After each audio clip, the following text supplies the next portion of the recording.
You've talked about promise and purpose as being two key elements of youth ministry. That is, helping kids to understand that God gives a promise, that life has a purpose because God loves them.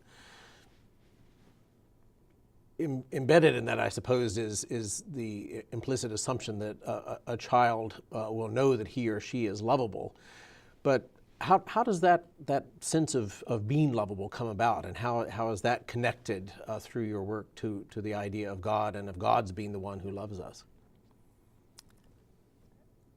Every adolescent goes through self-doubt, right? I think that's the definition of adolescence, at least as we see them.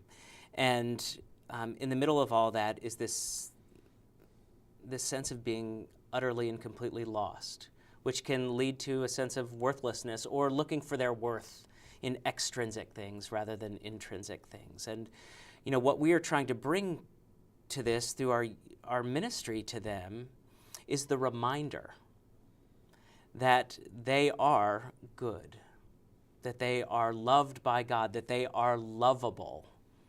And if they truly believe they're lovable, if they truly believe they're worthy, if they truly believe that they are of value, not just to the people they want to be in with, but to adults and mentors and, dare I say it, to God, then they have a natural resistance to doing the things which harm them.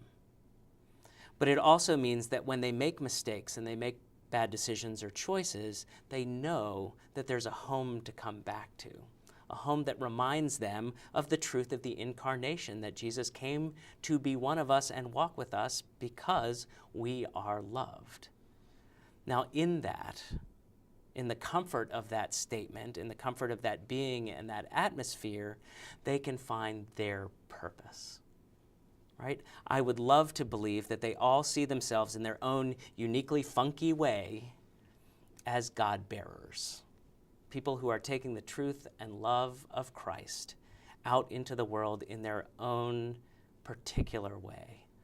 So our hope is that we support them by helping them understand the promise of God's love for them, but also we help support them as they discover the purpose that God has for them.